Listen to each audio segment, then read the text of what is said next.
Welcome, everyone. What a game. That was actually a fun game to watch. Not a very stressful game from the Lakers tonight. Actually playing great defense and having a pretty well-rounded performance on both ends of the court. Not to mention that Luka Doncic went off. LeBron had a great game. Really, the entire team played pretty well tonight and not very much to complain about. Yes, maybe not the best opponent in the world, but believe it or not, the Bulls are one of the hottest teams in the NBA entering tonight, riding a 4-game win streak. Actually, the longest win streak tied in the NBA entering this game. So for another road win in another kind of hostile environment, the Lakers were able to come out with a pretty solid performance and a pretty good win. And with that in mind, we're going to go through my top 5, top 6 takeaways from this game, break down what we've seen, break down the best performances, the best lineups, and what the Lakers did well tonight. So to begin, I think it's only right to talk about Luka Doncic. I mean, if you drop 46 points, you kind of have to be talked about. Luka dropping 46, 7 and 11 tonight. I mean, nearly a 50-point game again. What more can you say about the guy? Not to mention that he shot 15 of 25 from the field, 8 of 14 from the three-point line. Super efficient, and even from the three-point line for himself, an area that he's struggled a bit throughout this season, shooting a somewhat underwhelming 33-34%. But throughout their past 5-10 games now, he's quietly kind of caught fire from the three-point line, and this game definitely was an exclamation point. Then for LeBron, old man, 41 years old, dropping 20 points at halftime, finishing with 24, 4 and 3, 9 of 19 from the field, 1 of 4 from the three-point line. I mean, he really carried their team in the first half, at least kind of offensively during the second quarter. Once again, they had a really good LeBron-led second lineup, and that's actually one of my other takeaways from this game. You know, I talked about this during my video I posted earlier today. The LeBron second quarter and late third quarter, fourth quarter lineups lately have been very, very good. And tonight, once again, they had a really good one. The five-man combination of LeBron, Marcus Smart, Jared Vanderbilt, Rui Hachimura, and Jackson Hayes went on a 7-0 run immediately during the second quarter, only in roughly 2.5 minutes, playing from the 12-minute mark, the very beginning of the second quarter, to the 9-minute and 37-second mark, improving their lead from 35 points to 33 to 42 to 33. You know, if you can get a spark like that, and lately they have been from these LeBron-led lineups, more often than not, they're going to have a halftime lead, and after halftime, the Lakers win if pretty much every game, I think, if not every game, if they have a halftime lead or maybe a third quarter lead. Regardless, if they get that, if these lineups continue to work, then they're going to have a lot more wins going forward. So whether it's the LeBron, Rui Hachimura, or either Drew Timmy group, regardless, it's worked very well, and that's another takeaway from this game. On top of that, I think we have to mention a guy that I referenced in that lineup, that being Rui Hachimura. Once again, coming off the bench and playing great for their team. Tonight, he ended with 23 points off the bench in 29 minutes. He's really buying into that six-man role for their team. I think he's actually liking it a lot too. After last game, he came out and said that he's completely comfortable with it. He likes that he's getting more offensive involvement and more shots off the bench. Tonight, he got four shots during the first quarter, making 3 of 4, ending with 9 of 11 from the field, 81.8%, 4 of 5 from the three-point line, 80%. I mean, if Rui can buy into this and keep doing this, that's kind of what the team has been missing. The defense in the starting lineup with Marcus Smart and Jake LaRavia now having that fit, but then the Energizer Bunny offensively off the bench, that's what Hachimura can do for them. And like he's shown throughout this game, last game, kind of off and on since he came back, that's kind of been the missing link for their bench unit that Hachimura currently is filling. So great game for Hachimura tonight. Again, if he can keep doing this and buy into that role fully, then they actually have that role filled. And not only that, but even going a bit further than that for Hachimura and his spot on this team going beyond the trade deadline, that could secure a spot on their team. Likely keeping him beyond the trade deadline, making him a lot more inexpendable for their team, filling a role that they have not been able to fill pretty much throughout the entire season. That's definitely a good look for him, and especially if he does not want to be traded or, become a little bit less valuable to their team. So great game for Hachimura. That would be takeaway number 3. So then my fourth takeaway tonight, I think I would point to the Lakers defense in general. Definitely more during the first half. fell off a bit during the third quarter. I think Chicago came out and made, what, 4 or 5 straight 3-point shots. Kobe White made a few of them. Um, Buzelis, I think, made a couple of them. If they kind of don't keep up the energy, which they don't do throughout the entire game very often, that's what can happen. But even a first half defense in their team, forcing Chicago to commit 12 first half turnovers, that's actually pretty much tied for their season game output per game. So they're being very disruptive. LeBron, Luka, they're playing defense with the combination of both Marcus Smart and Jake LaRavia playing defense. So if they can do that, if they can actually consistently do that, then you're going to see more defensive games like they had tonight, which they definitely do need to do. So again, maybe not the full defensive performance in their team. Fell off a bit during the third quarter, kind of off and on throughout the fourth quarter. But I'm definitely going to take it if they can do this for 2.5, 3 quarters of defense like that. More often than not, with their offense and with Luka Doncic and LeBron, they're going to win that game. So definitely no complaints from me on the defense tonight. Then for my fifth, I'll do 6 takeaways here. Then I'll get to a few of your guys' questions and answer anything that you might have to ask about what I talked about and simply about the game tonight in general. So don't worry, I will get to that. But then for my 5th takeaway, I'd point to the Lakers' 3-point shooting. Tonight they shot 48.5%, 16 of 33. Anytime the Lakers can make more than 10 3-point shots, automatically a great 3-point shooting game for them in my opinion. Not only that though, but during their past 10 games, they're 10th in 3-point percentage, shooting 37.1%. And believe it or not, during their past 5, they're 5th, shooting 39% flat from the 3-point line. And that was before this game, so probably even top 3 after tonight in their past 5, probably top 8 in their past 10. So again, maybe not fully maintainable throughout the entirety of this season going forward, but if they can be about league average from the 3-point line, shoot between 35 to 37% pretty consistently, with the better defensive improvement or better defensive energy, I think they have a much more well-rounded team or capable of being there. They've shown it, albeit in little bits and pieces throughout games here and there. Hasn't quite been a well-rounded game like this one in quite some time, but they've shown it. They can be a good defensive team while being a pretty good 3-point shooting team, not only once every 10-15 games, but if they actually try and if they actually lock in, they can do it pretty consistently. Yes, they obviously would benefit from a more reliable two-way player on their team, more reliable 3-point shooting, both kind of coming off the bench and in their starting lineup, but I'm completely fine with a top 10 3-point shooting team in their past 10, a team that has played with much better defensive energy lately. Again, maybe not throughout the entire game, but they've shown it here and there. Definitely during the fourth quarter. They're actually a top 5 defense in the clutch, that being in the final 5 minutes. So not too much to complain about defensively, nothing to complain about 3-point shooting wise tonight, and really nothing to complain about with their offense in general tonight either. And then for my final takeaway, I'd simply point to Jackson Hayes playing more minutes than DeAndre Ayton. Pretty much an even timeshare, but Hayes did play a little bit more, playing 22 minutes and 53 seconds, compared to Ayton playing 22 minutes and 6 seconds. I think only playing a minute or two during the fourth quarter, whereas Hayes played, I think, 5 to 6 minutes. So obviously they're trusting him more when the game really matters and during crunch time. Lately, it's been a pretty rough outing for Ayton. Didn't have a great game tonight. Wasn't terrible, I guess, but the energy wasn't quite there for him. He didn't quite look aggressive tonight. The rebounding wasn't there. The defense wasn't great. I mean, he was a team worst minus 15 on the court tonight. Between only him and Jake LaRavia, they were the only 2 guys that had a negative rating tonight.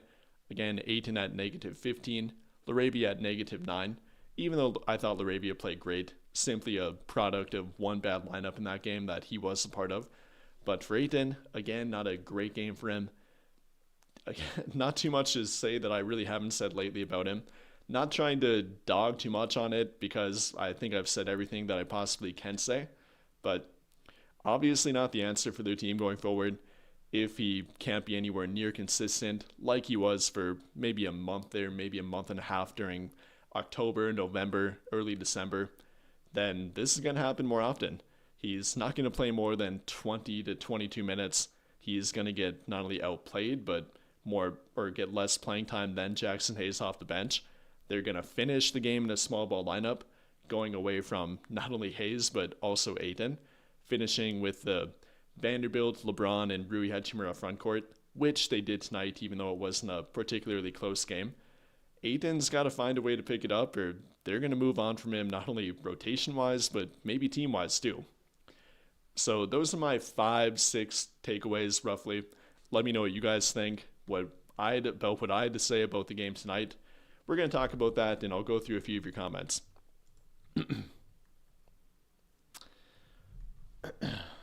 All right, let me pick out a few here. Okay, I gotta begin with a super chat from my guy, the Notorious CRG. Appreciate you tuning in. JSM live streams, yes.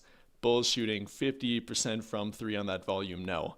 Hearing the Lakers are looking for max flex this summer. Hate gap years. Yeah, a lot to break down with that one. Appreciate you tuning in first and foremost. Appreciate all you guys tuning in. The Bulls shooting 50% from the 3-point line and the Lakers still winning. That's kind of crazy to think about. Now that I'm done on my tangent, I'll pull up the box score if you guys look along with me. Like I said, though, they shot pretty well. They're 50% from the field. For a while there, they were shooting over 40% from the 3-point line, ending at 37%. So for the Lakers to win a game like that, them putting up 118 points on fairly efficient shooting. Yes, again, they did turn the ball over quite a bit. 12 first half turnovers, ending with 15.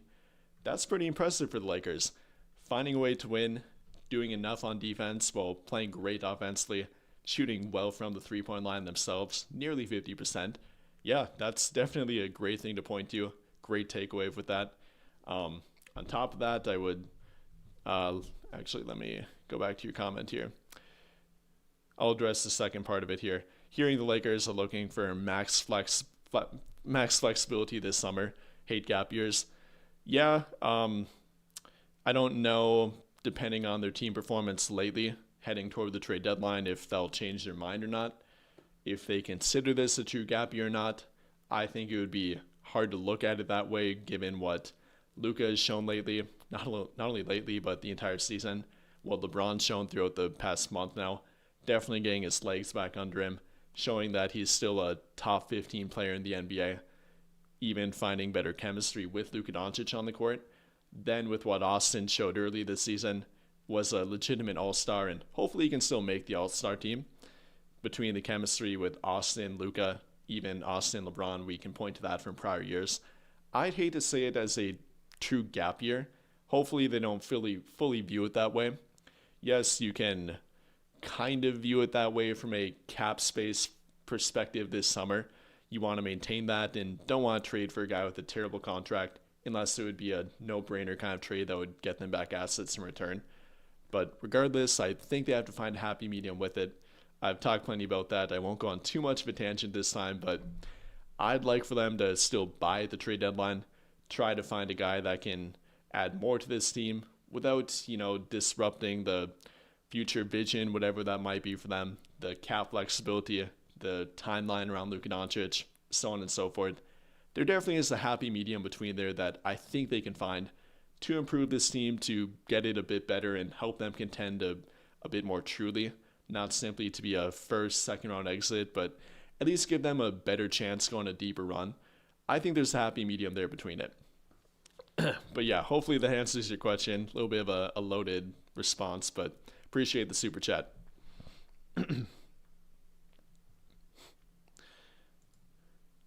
Rui does this around every trade deadline. Yeah, I feel like a lot of role players tend to heat up coincidentally around the trade deadline.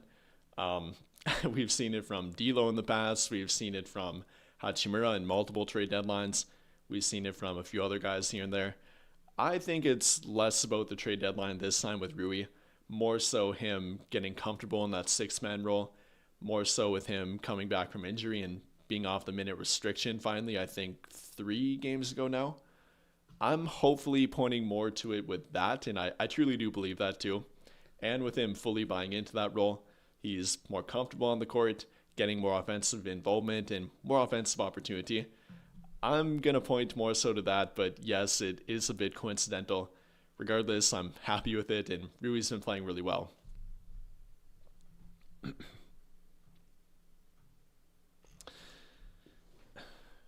And we did have another super chat here from the notorious CRG. Appreciate that.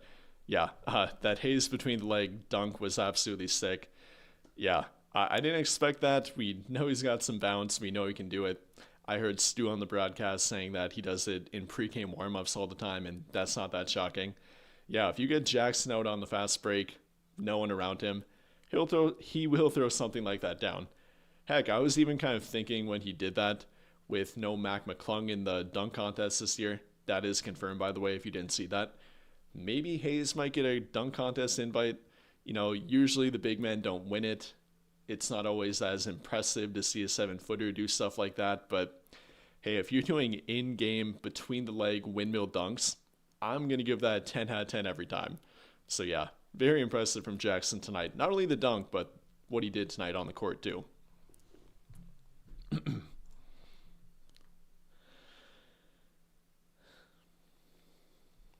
Get to another comment here. Do I think Luka will win MVP this year?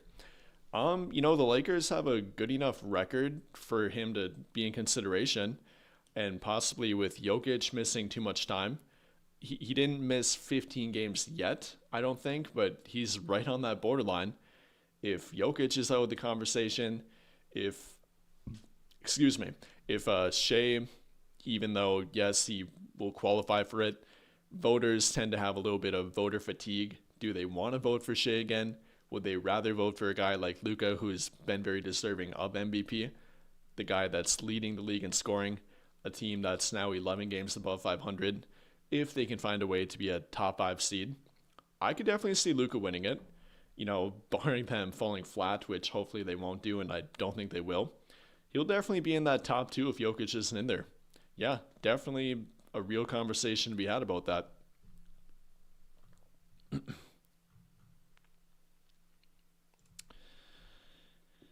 Let me get to another comment.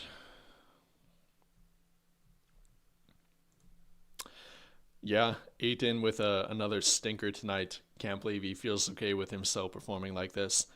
Um, I wouldn't say that he feels okay with it. I hope not. But yeah, you can tell that he's simply not putting in the effort. He's not what he was earlier this season. I don't know if it's something going on with him mentally, if he is mad about not getting much offensive involvement, even though I thought he did get pretty decent involvement during the first quarter tonight. They made it a point to give him the ball. He even got an early post up that I can remember. Yeah, it's definitely something mental there with him. He's out of his comfort zone right now for whatever reason, and he's making it worse on himself. Not playing with energy, not hustling, at least not consistently anyway. And yeah, it's not been good with DeAndre lately.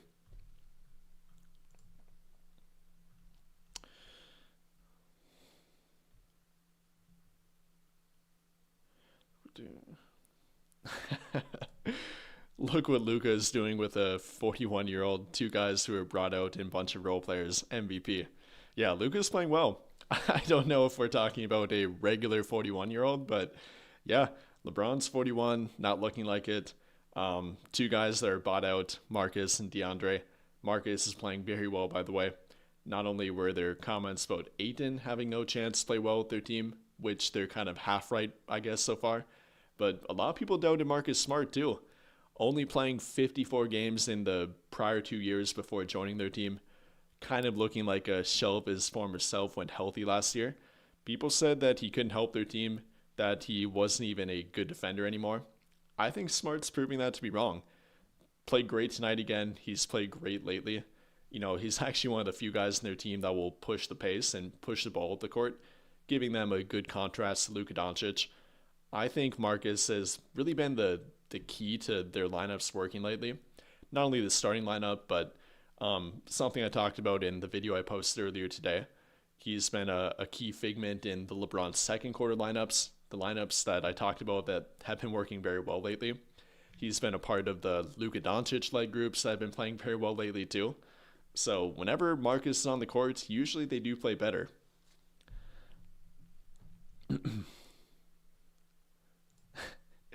Make Io and Jalen Smith to the Lakers happen.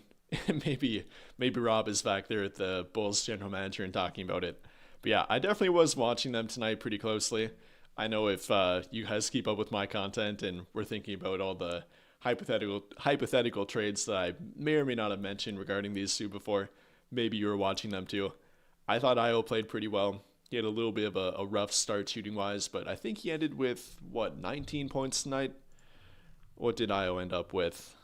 Io ended with a 20 bomb off the bench, 20 points in 25 minutes. Let me actually, you guys can look along with me. Yeah, Desumu, 20 points, 25 minutes, 8 of 14 from the field. Always solid. Played pretty good defense. He worked hard out there. Did some playmaking for their team, pushed the pace. I love Io Desumu. He's so underrated. He's not a star player, not an all-star level player, but he's a really, really good role player. Same with Jalen Smith. Doesn't get talked about much, but quietly tonight had 13 and 7, made 3 3-point shots. How many power forward center hybrids do you know that can do that? Can play 37 minutes and are one of the few guys in their team with a plus minus rating. Yeah, if you're pointing to Chicago and what the Lakers need and probably the best straight targets on their team, I'd point to Desumu, Jalen Smith, and Isaac Okoro. Okoro having 7 points, made a 3-point shot, 5 assists, no turnovers, played hard on defense. Again, not the guys that will get talked about and get mentioned much because they're not big names, but they're great role players. They play hard, and they're pretty good fits for nearly any team. So yeah, definitely do agree with you. Even though I know you're kind of joking.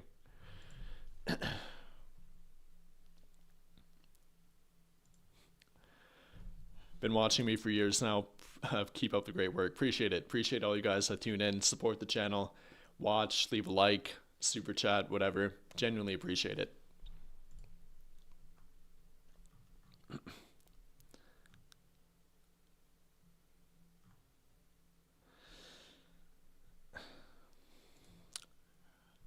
Need to make moves, find a way to get rid of Vincent, Kleba, and Connect. Io would be so fire on the Lakers. Yeah, I think that's, again, kind of the happy medium between it. If you're not going to make a big move that involves Rui, any other valuable pieces on your team, then find a way to make a more smaller move around the edges with your expiring contracts of Vincent, Kleba, throw in Dalton Connect. Hopefully, can get you second round draft pick value in return. Have to throw in maybe a first round draft pick swap, your second round draft pick, maybe the first round draft pick, even though I really doubt that. And myself, even I'd be pretty hesitant to trade it too. But yeah, definitely try to find some kind of role player help, finding somebody that could help your bench unit out, add some more two-way talent to your team, more defense to your team. Yeah, even if it's not an all-in move right now, try to make a minor move around the edges with trading guys that don't really help your team out and don't really play that much, or maybe shouldn't play that much with Gabe Vincent.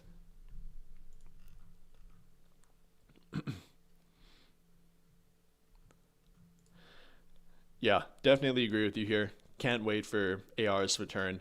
Really hope he erases all of Gabe Vincent's minutes and is in that Luka led lineup at the 2 instead of LeBron led lineup. Yeah, Austin coming back should definitely help their team out. Hopefully it's not too big of an adjustment with LeBron and Luka really getting comfortable leading their own groups. Again, I've talked about this with them liking to be ball dominant and gaining a rhythm early with their separation. LeBron having the unit of Smart, Vanderbilt, Hachimura, sometimes Timmy, sometimes Ayton, sometimes Hayes. That gives him complete ball domination at that point. He's their primary playmaker, primary scoring option in that lineup. Hopefully with Austin back, it doesn't take too much figuring out with it. It shouldn't, theoretically. Austin, yes, does like to have the ball in his hands and do some self-creation. But as we've seen for half a decade now, he definitely can play off the ball. I think he's one of the few guys shooting above 37% from the three-point line this season. So he can play off the ball too. Yes, he'll have to work out a timeshare between him and LeBron or him and Luka, whatever the lineup combination is or is not. They'll have to figure it out, but theoretically, yes, it should work. Luka and Austin together definitely showed a lot of promise. I think that in the first quarter there, when LeBron does sub out, Austin is in the game, obviously, too. Um, Luka, Austin, probably Rui, maybe Marcus Smart at that point, then with Hayes. That should be a lineup that theoretically should work for them. I think that even as a lineup that did work pretty well for them. I think when I was doing all my lineup data in the video I posted earlier today, that was a lineup that ranked pretty well for them. But yeah, regardless, it should be interesting, and hopefully that does fit. All right, I'll do a few more questions, but appreciate all you guys tuning in. I think I'll turn my earlier segment of this live stream into an actual video, so appreciate it. Yeah, Jackson with a plus 26 as a bench center and Ayton with negative 15 is a big problem. Yeah, it's kind of crazy to think about with how much more impactful Jackson has been, but really not that shocking, honestly, with how poor Ayton's played and the tone they set.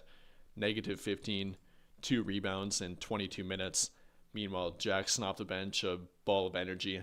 8 points, 4 rebounds, 2 blocks, 1 steal, 1 in between the legs dunk. Yeah, vast difference in the way they look. Major difference in their energy. I could go on for days about how much more impactful Hayes has been lately, especially in this game. Ayton's got to find a way to pick it up. Simple as that. If he can't, then I'd like to say they'll trade him, but can they get anything in return for him? Don't want to go too deep down that rabbit hole right now, but yeah, Ayton's simply got to be better.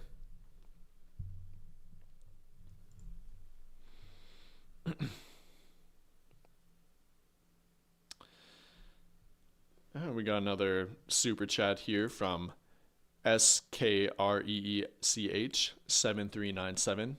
I don't know if that stands for something. I apologize if it does, but the comment is, what about Ben Sim? Defense and athleticism. I think Ben Simmons is kind of doing his own thing right now. I've seen him doing a lot of fishing. I think he even tried out for pro fishing, if I've seen that correctly. I don't know if he's kind of taking a year off to fully recover. He dealt with some pretty serious back issues and pretty chronic back issues now for 3-4 years.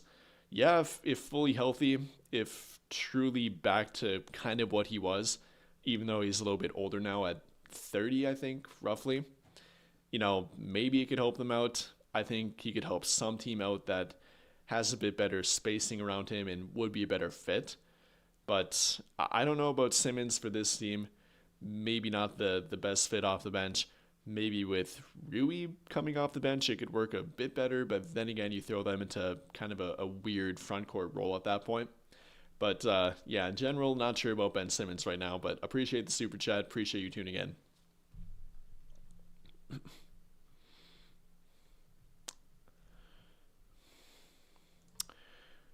Who's going to be back on the bench when AR-15 comes back? Yeah, if I had to guess, it's going to be Jake LaRavia. I think Jake has played pretty well for them. I think he's played good defense and is the big wing defender that can kind of be a 3-and-D wing for them.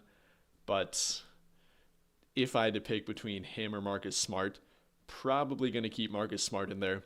Again, I talked about it. Marcus Smart's been the glue of their rotation. He's been a part of the best LeBron-led lineups. He's been a part of the best Luka-led lineups. So I don't see them flipping out Marcus Smart for Austin when he comes back. Obviously, Austin will be in the starting lineup when he comes back.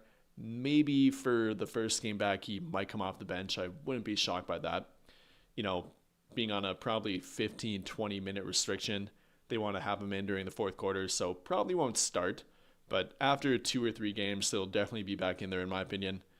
Probably the 5-man group of Luka, LeBron, Austin, Marcus Smart, and unfortunately DeAndre Ayton, if he does play like this going forward. All right, we got another super chat from my guy, the notorious CRG. Get to know JSM, favorite NFL and MLB teams. Yeah, I can definitely talk MLB and NFL for a long time. I can go on a tangent. Favorite NFL team, if you cannot tell behind me, I got the banner right there, got the helmet right there. Big Green Bay Packer fan. Family has been generational Packer fans. 3rd generation Packer fan, 3rd generation Laker fan. And then for MLB, I think you can kind of see it right here. St. Louis Cardinals. That's kind of weird how I don't follow one particular city. I know I'm actually not from any one of those cities, but growing up, my I guess kind of dad and grandpa were LA Laker fans, which at that time for my grandpa was the Minneapolis Lakers. So kind of in that area between that and Green Bay. And then the Cardinals were simply a good team back in the 60s with Bob Gibson and so on and so forth. Again, not going to go too on too much of a tangent, but yeah, Green Bay Packers for NFL, Lakers obviously NBA, and then St. Louis Cardinals for MLB.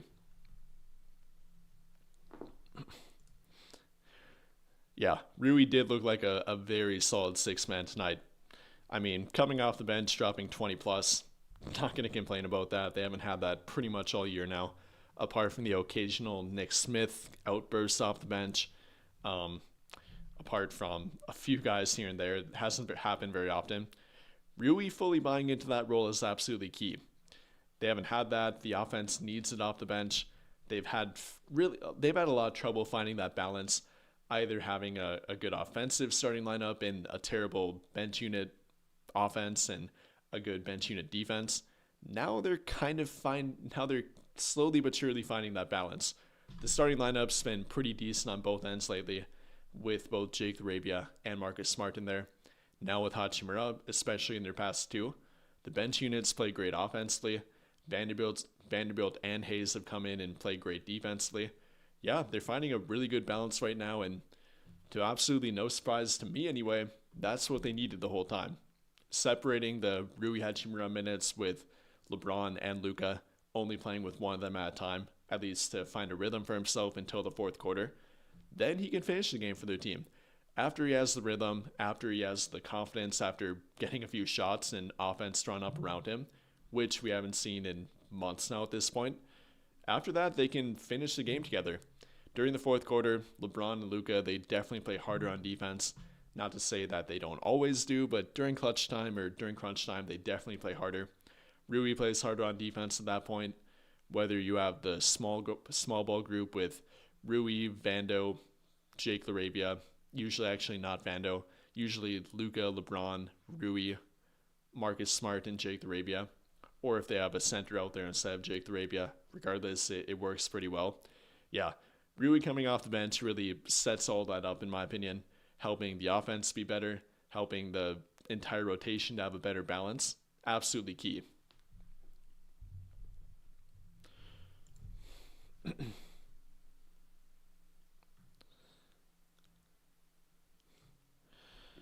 All right, a couple more comments. I keep saying that, but I'll do a couple more. Thoughts on the Lakers' next matchup against the Cleveland Cavaliers? Yeah, Cleveland, they've been really up and down lately. It's always kind of a tough matchup for the Lakers. Jared Allen tends to play well against them. Evan Mobley tends to play pretty well against them too. I think he's healthy. I'd have to look at that. Regardless, we know how guys magically get healthy and play against the Lakers after not playing for a week or two. But yeah, always a tough one, but LeBron plays great when he comes back to Cleveland. Always tries to put on a show, and he usually does. Um, Again, they're a good team. They were a great team last year, slightly above average to a good team this year. Hopefully they can win it, but wouldn't be entirely shocked if they're a bit tired at this point. Then again, with LeBron loving to play in Cleveland and usually playing well, maybe they have their stinker after the Cleveland game. Hopefully they don't have one at all. But again, they're on an 8-game road trip. It's slowly but surely coming to an end. We're more than halfway through. I think they'll play well against Cleveland.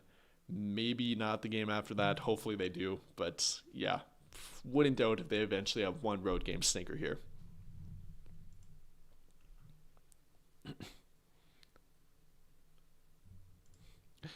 You're with me, Cowboys and Braves. Without glasses, can't see your ball. Yeah, really don't have any full commitment to one particular city with all the teams from that city. Yeah, random for me too. Cowboys, Braves, no relation, but yeah, root for what you grew up with, man. That's what I did. All right, one more question. Just when you thought it was cool. Uh,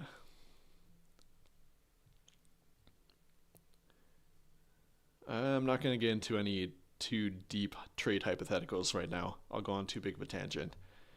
Pick out one more question. Yeah, I guess I'll just do one more Rui one. Rui deserves it after how well he played tonight. Hope we can keep Rui as our core and build around the team weakness, which is our defense. Yeah, I think Rui, if they can bring him back for a good price, I think that would be in that 10 to 15 million per year kind of range. Right now he's making 18 million this season, so slight pay cut. Hopefully that would be enough to retain him. Anything more than 15, I think it might be a bit of an overpay, given that he is not great on defense and can at times be a bit of a liability depending on the lineup around him. I'd love to have Rui back. I think he fits well with Luka. I think they're really good friends off the court. We've seen it. Rui, Luka, and Austin have shown some great chemistry both on and off the court. Yeah, I think it'll work. I think that Rui can actually help fill the void of LeBron a little bit when he leaves. I'm assuming that'll be next season, but you never know, I guess. Is kind of the same build. Power forward that prefers to play that way. Mainly that big wing matchup that doesn't really move around that much. Yeah, I think he can help fill the void a bit. I think he fits pretty decently, but it'll come down to price too. All right, though, I think that will do it for the live stream. Again, I might turn some of this into a video that I'll post later tonight, but I appreciate you guys tuning in. Appreciate you asking questions and genuinely just supporting the channel and supporting the live streams. If you guys continue to support, I'll do more of them post game. Maybe not holding anything to it, but maybe play-by-play live games eventually. But I'll definitely do more post games. I've been doing a lot of pre-game live streams lately, so appreciate you guys who have tuned into that. And I guess in general, really been enjoying it, so appreciate you guys again. Great Lakers win tonight. Hopefully you guys enjoyed the game, got to watch the game. Hopefully you're enjoying the rest of your night, day, wherever you might be. So appreciate you tuning in and continue to enjoy it.